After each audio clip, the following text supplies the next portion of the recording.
So if I could describe Yellow Mat, like it's a bright, open, beautiful, sacred yoga space with floor-to-ceiling windows that allows the sunlight to pour in. And at one point, all of these men, and Sia and I were sitting down, and the light was shining in, and we were literally meditating in it. And I had this like aha moment. It was like I realized I'd never been in a space before with other Black men meditating.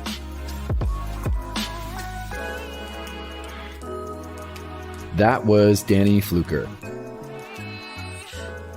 Hey everyone, and welcome back to Seeker+Sage. My name is Danny Ploon, and I am the host with the most. I think that's what they say. Are people still saying that? Maybe I'm just still saying that. Anyway, welcome back to the podcast. Today is episode 153, and it's one of my favorites. We've got the Fierce Calm collaboration today. And this one we got to do with Danny Fluker, who is the founder of a really cool nonprofit called Black Boys Om. Danny and I got into a really great conversation about his yoga story and, just really how yoga has impacted his life. And his whole journey is just all about creating this really cool nonprofit and bringing yoga into communities of close to his heart, obviously, and that he sees the impact and sees the change. And this was one of those podcasts where I just was blown away. And Danny and I actually got to talk a little afterwards, and he's just a really awesome human. I've been doing my own fair share of anti-racism work and just helping underserved communities, and there's always so much to learn, and there's so much to unlearn and to, kind of sort out. And I've said this before, but my commitment is to continue to grow in that light and even, use the podcast for that as well. And so I'm really stoked to be able to have growth and learning and action with all of y'all. Danny's an incredible human. I highly recommend y'all check him out for sure. It's definitely a nonprofit that it can have so much impact in so many communities, and it just needs to be just highlighted in so many ways. So anyway, super stoked to have Danny on the show. Of course, I have to tell you to leave a review for us on iTunes. And the reason why is when you leave a review for us on iTunes, it gives me more permission to get cool people like this on the show. It really does help the show. It helps me elevate voices. It helps me, really talk about issues by continuing to get the show to live on. And it just takes a few minutes. So you can go in there and give us a little love. There's even a little link in the show notes that tells you how to do it. And if you can donate financially, that's also a really big way that you can do it. We have a little support link down below. You get some cool little perks. If you donate monthly, you can get a membership of the app. I send you a little handwritten thank you, and you get some cred on the podcast page. So yeah, it's just a great way to keep this thing going. And if y'all didn't hear the announcement in one of the earlier episodes, we now have the Seeker+Sage Facebook collective group. It is a great place for all of us to just gather and connect and make new friends. And some of our guests are coming in there and saying what's up and answering questions from their interviews. We got a book club going on in there. There's just some hustle and bustle. It's really cool. It's something I'm super proud of. And it's cool to see everyone start to connect there. So go check it out. We'll leave that in the show notes as well. I'm babbling. Let's get to the show.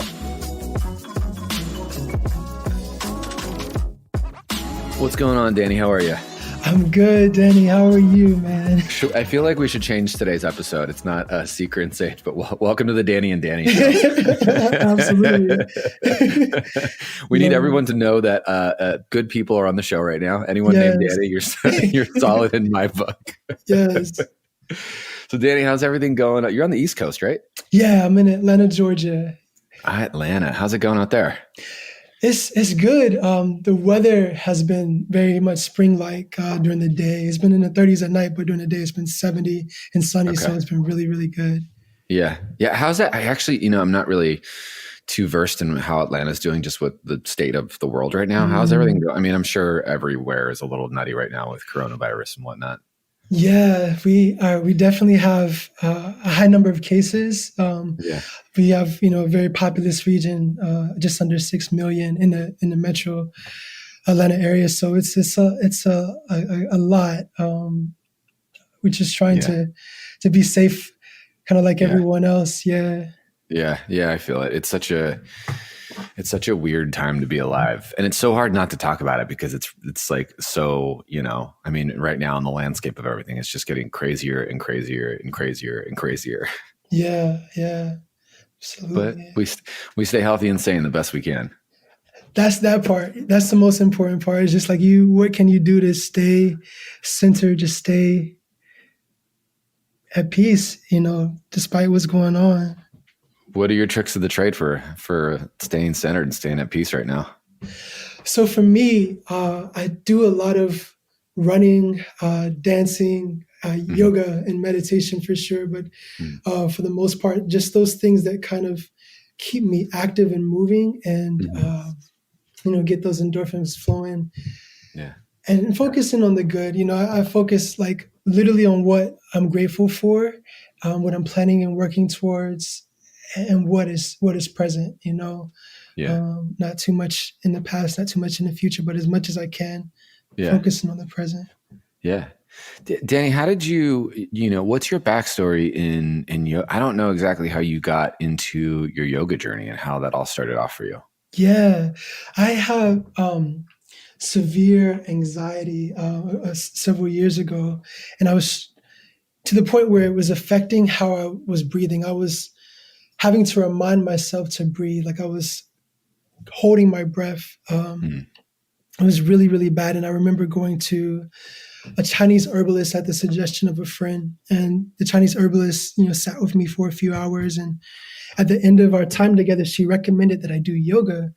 And I remember thinking, okay, that's not something I'm familiar with, but I'll give it a try. And I kind of walked away from that meeting with yoga on my mind, but in the back of my mind, I didn't readily jump into it. And then maybe a month or so after that, I was walking in a park here in Atlanta off the Atlanta Beltline, and there's this large open field, and there were hundreds of people doing yoga in the park. And it just kind of, came back to the front of my mind, like, wow, I got to do yoga. And in that moment, I just walked out there. I didn't have a mat or anything. And I literally just on the grass was trying to mimic what everyone else was doing. Because I grew up as a martial artist from a young age. And so I thought, well, maybe it's similar. Maybe I can just kind of mimic and fall into it. And I did that day. I just mimic what I saw. And then every weekend after that, I would go back to the park because they were having these sessions in the park during the summer every Sunday. And I fell in love with it. I realized that I was moving better. I was breathing better. And yeah, that was just kind of the start of it. How long have you been practicing now? Just under 5 years. So it's not long at all. Just under 5 years. Are you teaching currently right now, or are you just focusing on, we'll talk about the nonprofit, but are you teaching as well? Or are you just focusing on the nonprofit right now? I'm like 90% of my energy is going towards the nonprofit. I took a break earlier in the year. My last time actually teaching in studio last time I taught in a yoga studio was March the 5th of this year. And then when the pandemic when the shutdown happened, our particular yoga studio chain shut down around the country.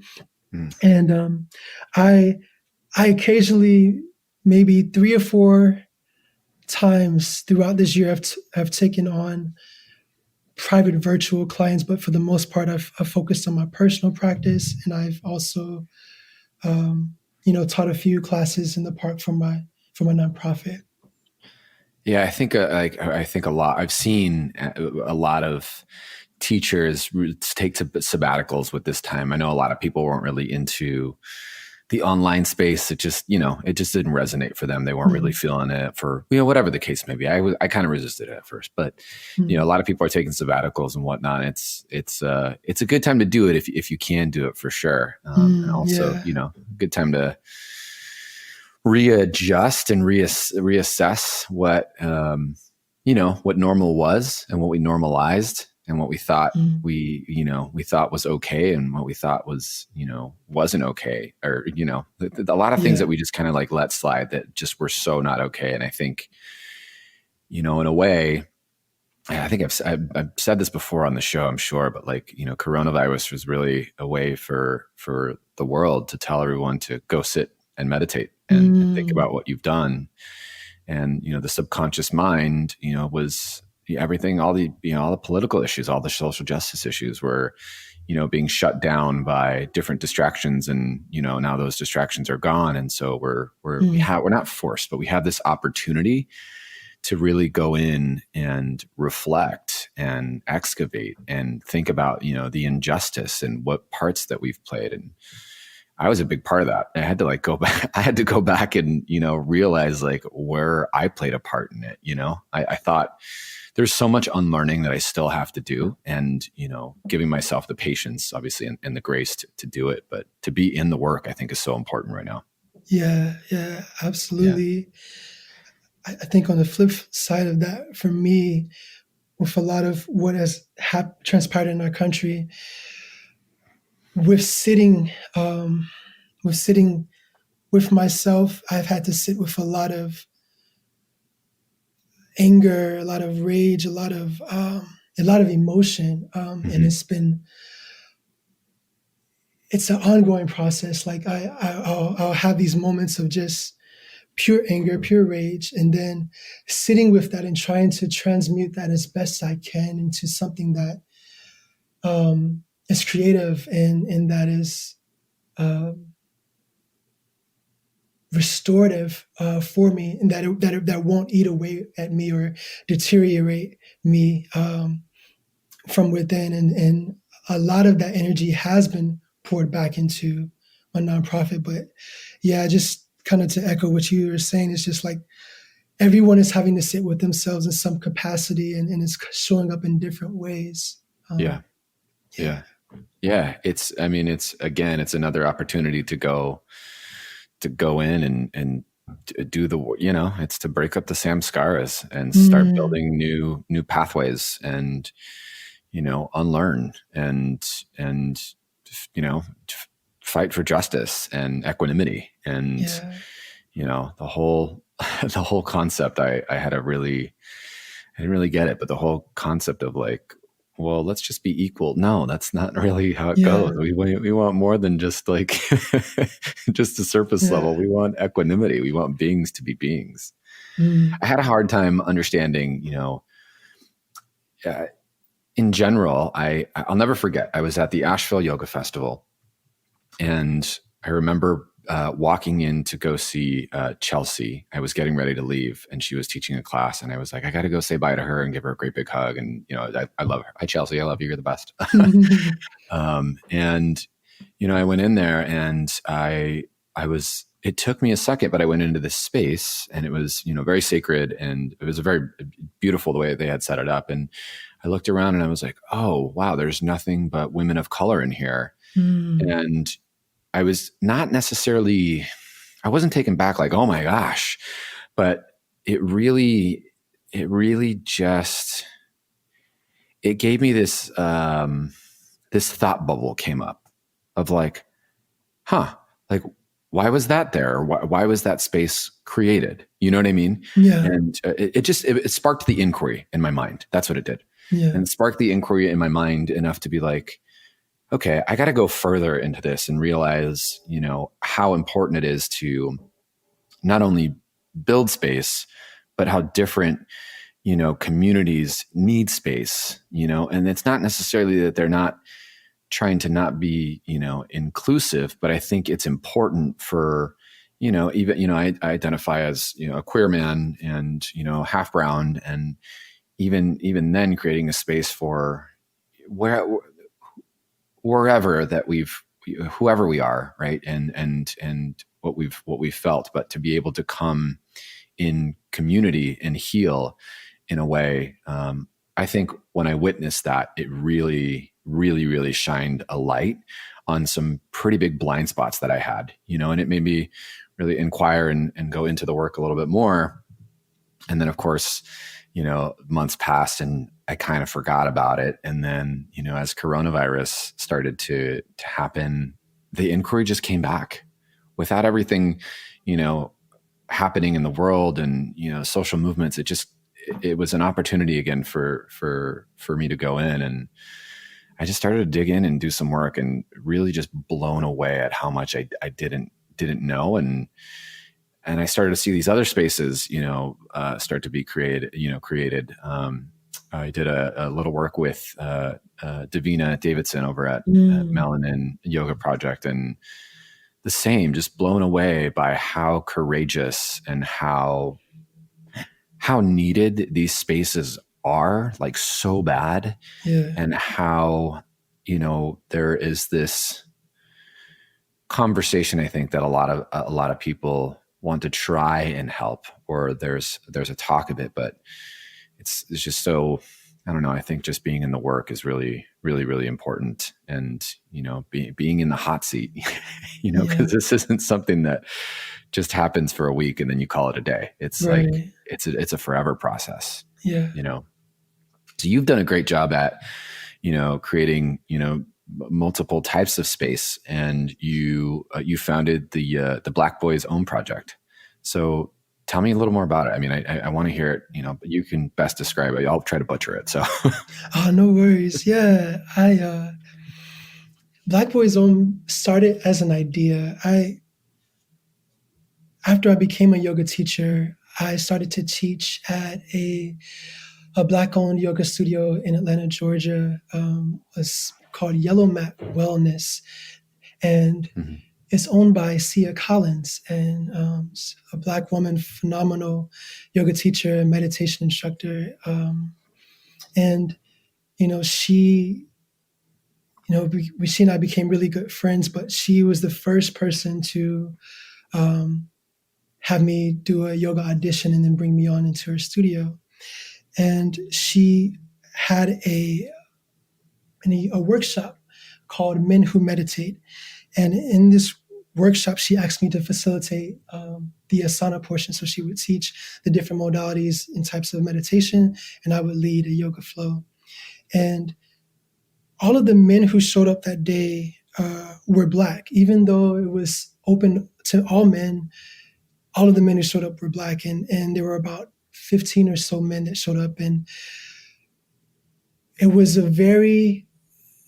so if I could describe Yellow Mat, like it's a bright, open, beautiful, sacred yoga space with floor-to-ceiling windows that allows the sunlight to pour in. And at one point, all of these men, and Sia and I, were sitting down, and the light was shining in, and we were literally meditating in it. And I had this like aha moment. It was like I realized I'd never been in a space before with other Black men meditating, and it was a very it was a shift for me. And I remember it was in that moment that seed was planted. I was trying to figure out how can these spaces be replicated, because this is so needed. Even in those moments, there was conversations around, like after the asana portion and after the meditation workshop, we still just sat there and talked, and we had conversations around trauma and stress and the lived experience of Black men in America. And it just was this ongoing conversation amongst just us as a group. And yeah, there was that shift in that moment of experience of meditating and having that conversation. It planted a seed in my heart. It was like, how can this be replicated? Because these spaces are needed.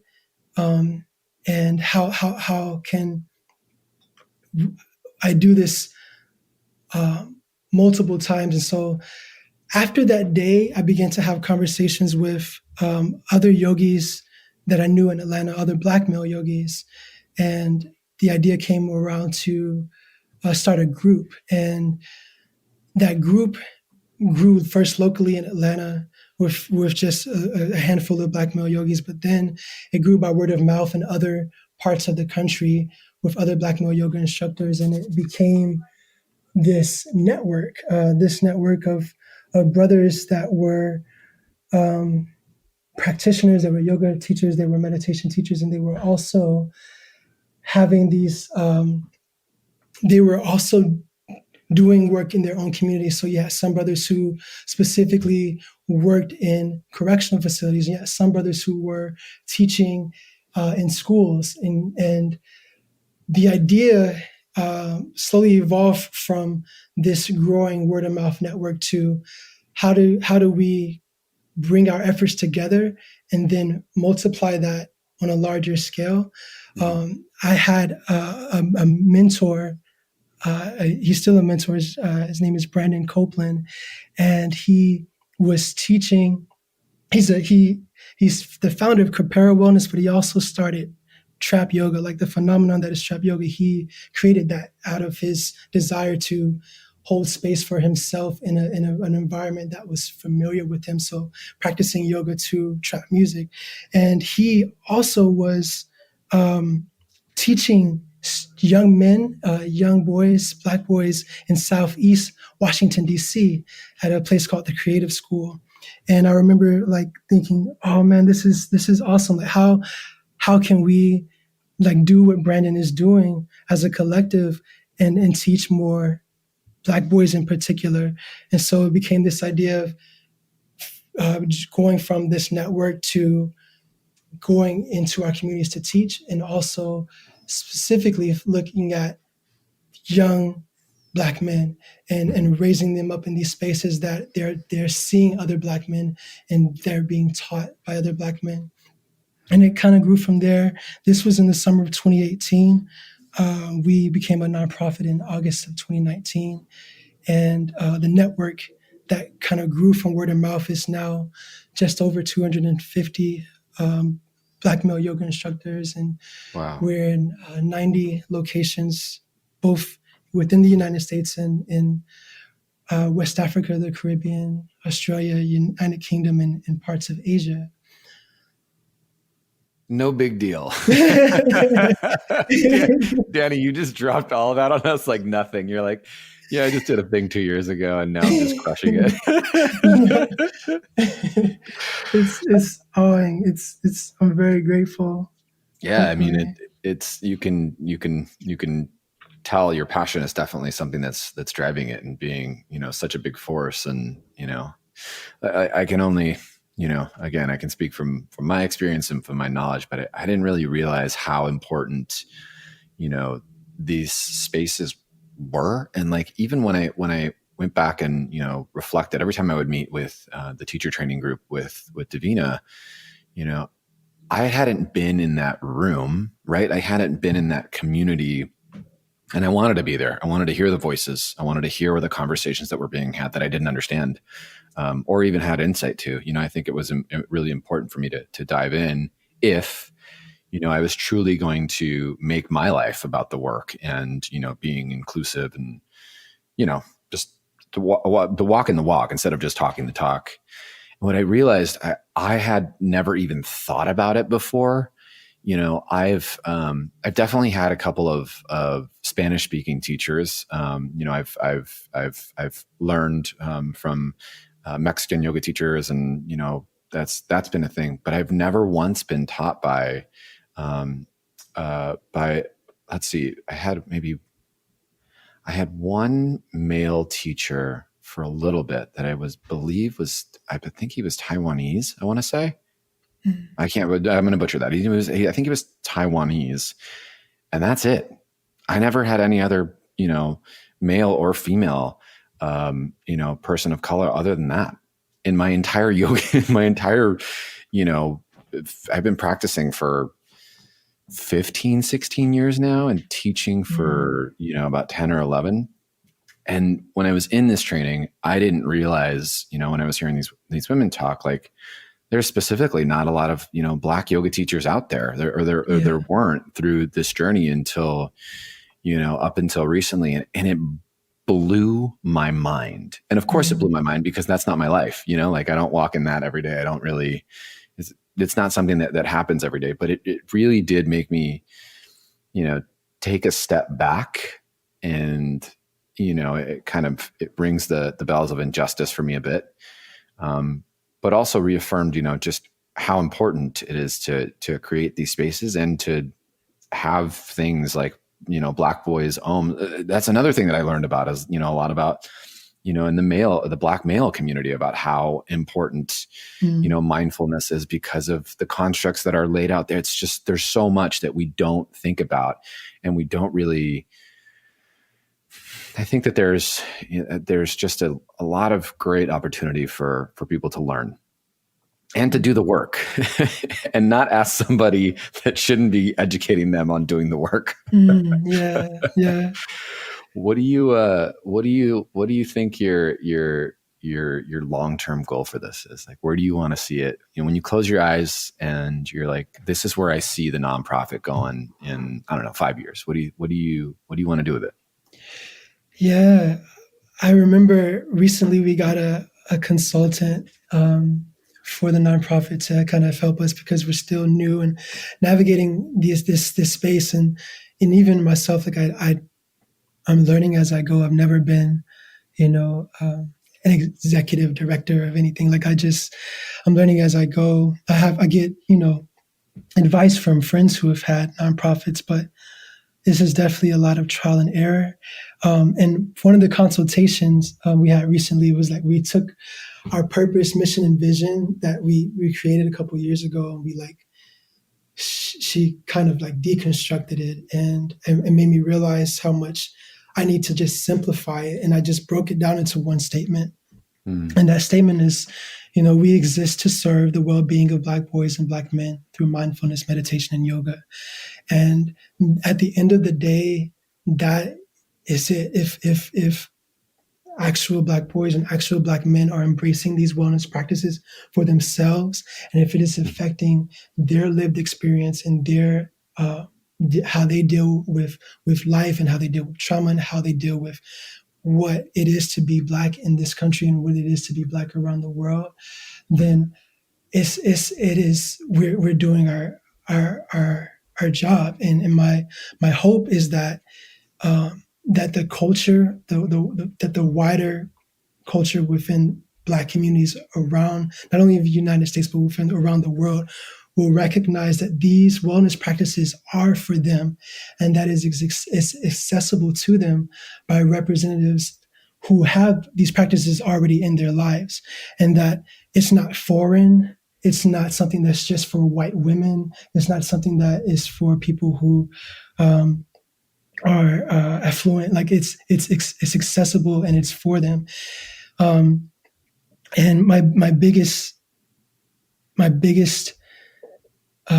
desire is for that to be like amplified intergenerationally. So 20 years from now, 30 years from now, I want Black Boys Home to be on par with like the Boys and Girls Club. Like it would be a common name that, just as a young Black boy knows that he can play basketball or football, he can also know that he can do yoga and that he can meditate, and that these are going to be adequate tools that are going to help him survive in this world and be the best that he can be. Right. When you notice, I guess, or when you facilitate and you see, the offerings that you give through this community, what are some of the biggest differences you see in these men? Yeah, so I'm sure you see them when they come in, and probably when their first time there, and you've worked with them for a bit. Yeah. One of the things that comes up most often is this embrace of stillness. Like brothers will just sit there after Shavasana, long as after Shavasana is ended, and just stay there, like literally just embrace the space. Whether, and before COVID, we were doing yoga pop-ups and yoga studios, but we've done a lot of in the park sessions, and when we would be in the park, they would just lay there and just be, and be okay with just being, and have a conversation. And then they would bring it up in the conversation about how this was so needed, that I could just sit and I could just be. Like there's nothing to think, there's nothing to do. I'm just being, and that is huge, both young and old. I've had a lot of young guys like talk about. I had a few teenagers tell me that they felt high. And that made me laugh. You know about the yoga high, which is a thing, right? Like it's. Oh my God, yeah, for sure. It's a thing. Then you try Kundalini, and you're like really high. Yeah. So, and so those are some like big, like consistently common takeaways from a lot of the brothers. Have you had anyone that, I mean, I still see it in just any normal class, but sometimes you get that resistance of like, yoga's not going to be for me. Yoga's not going to be for me. And they keep resisting. And then finally they do that little crack of like, hey, yoga's for me, but don't tell anybody. Yeah, absolutely. Yeah. There's a lot of guys who've had to have, like their girlfriends bring them in, right? Like, because they have so much resistance, like, oh, this is for women. Like, this is like not, Yeah. Yeah, for sure. I'm sure, Danny, you get a lot of people asking, how can they help? And I think the intention of it is pretty good, but there's got to be some solid, when people turn to you and they, what do y'all need? Like, what is the actual need? So right now we're doing just like every other nonprofit is end of the year fundraising, and our hope is to raise money for our 2021 programming. We have big initiatives. We want to get into 3 more primary schools virtually. We want to get into 3 more correctional facilities virtually. We have a set goal of teaching and having a mentorship relationship with 1,000 Black boys and Black men in 2021. And we're doing a documentary as well. And so a lot of these things, it costs money and it takes time and energy. And so we just ask that like you hit up our website and whatever. I mean, it's been a hard year for a lot of people, right? So like we completely understand. So whatever, no amount's too small. Like it all adds up and we welcome it all,